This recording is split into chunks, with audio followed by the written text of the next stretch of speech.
शेवटी आमच्या मुख्यमंत्र्यांच्या गाडीमध्ये बसण्याची इच्छा सगळ्यांचीच असते, विमानात बसण्याची इच्छा सगळ्यांचीच असते. शेवटी मी नेहमी तुम्हाला सांगतो की देवाभाऊंचा सहवास लाभणं म्हणजे आपलं भविष्य घडवण्यासारखं आहे. आणि म्हणून त्या विमानामध्ये बसल्यानंतर निश्चित पद्धतीने जयंत पाटीलजींच्या मनामधले योग्य विचार येतील अशी अपेक्षा निमित्ताने व्यक्त करतो. साहेब, RSS प्रमुख मोहन भागवत यांच्या कार्यक्रमाला ठाकरे गटाचे आमदार अंबादास दानवे यांनी हजेरी लावली आहे. संघावर नेहमीच भाजप धार्जिणे अशी टीका करणारे अंबादास दानवे या कार्यक्रमाला उपस्थित. माझी जेवढी माहिती आहे की मुळात अंबादास दानवेजी हे स्वयंसेवक होते. पहिल्या संघाच्या शाखेत पण जायचे, हिंदुत्व विचाराचे आहेत. आणि म्हणूनच जेव्हा जेव्हा उद्धव ठाकरेजींनी हिंदुत्वाच्या विरुद्ध भूमिका घेतली तेव्हा त्यांना किती वेदना व्हायच्या हे त्यांनी मला एकट्यामध्ये सांगितलेलं आहे. आणि म्हणून अंबादास दानवेजींनी अगर परत एकदा हिंदुत्व आणि संघाच्या दिशेने येत असतील तर स्वागतच आहे.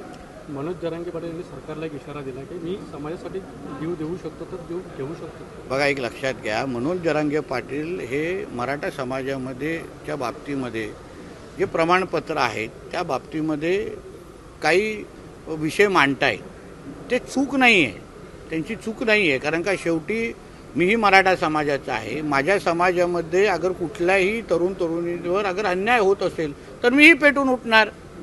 चुका असतील तर चुका सुधारल्याच पाहिजे.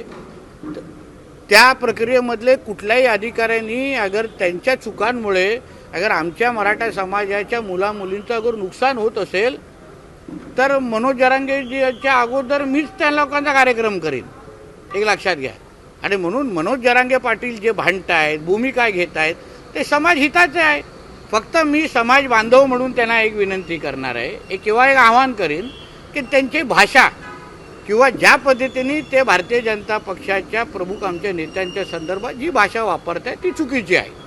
आपल्याला मराठा समाजाच्या मुलामुली तरुण तरुणींचं अगर भलं करायचं असेल तर आपल्या सरकारशी योग्य संवाद ठेवून आपल्याला तो मार्ग काढणं सोपं आहे. कारण आम्हीही आमच्याही कोकणात आमच्या कोकणाच्या भाषेत सांगितलं कोण सडके आंबे असतील ज्यांच्यामुळे आमच्या मराठा समाजाचा तरुण तरुणीचं नुकसान होत असेल त्यांना आम्ही सोडणार नाही, विषयच नाही.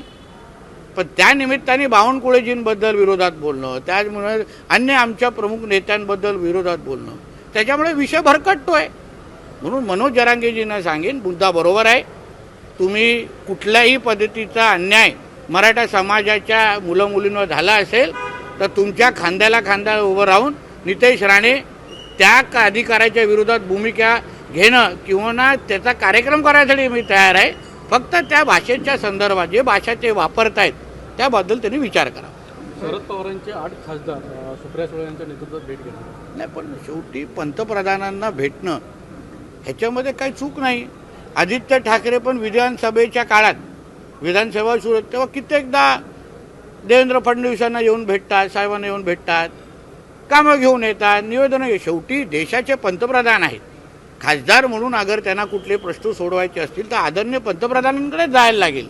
जसं शिवसेनेचे उभाट्याचे लोक सातत्याने, त्याच्यामध्ये शरद पवार साहेबांचे पण आमदार असतात, सातत्याने देवेंद्र फडणवीस साहेबांना भेटतात. मग त्याबद्दल आश्चर्य वाटण्याची गोष्ट काय. राज ठाकरे आणि मुंबई गोवा महामार्गाचा पाहणी दौरा काढला. हो, मग त्याच्यामध्ये आता ते काय पाहणी दौरा काढण्याच्या निमित्ताने त्यांच्या काही सूचना असतील तर त्यांनी आम्हाला द्याव्या. राजसाहेबांना अगर काही कुठे चुकून खड्डे दिसले असतील तर त्यांनी नक्की आम्हाला मार्गदर्शन करावं. शेवटी आम्ही चुका सुधारण्यासाठी तयार आहोत, हरकत नाही अगर ते पाहणी दौरा करत असतील. प्रत्येकाला सूचना देण्याचा अधिकार, मार्गदर्शन करण्याचा अधिकार नक्की आहे.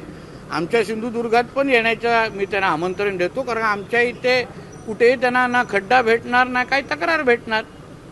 म्हणून इथे यावं, पाहणी दौरा करण्यामध्ये काही हरकत नाही. काँग्रेसच्या काळात काँग्रेसचं सरकार असताना त्यावेळेला कुठे राज ठाकरे फिरले नव्हते पाहणी करायला. ते नेहमीच पाहणी दौरे करतात, त्याच्यामध्ये काही चूक नाही. बघा, शेवटी प्रत्येकाला पाहणी दौरा करण्याचा अधिकार आहे, त्याच्यामध्ये काहीच चूक नाही. एबीपी माझा, उघडा डोळे बघा नीट.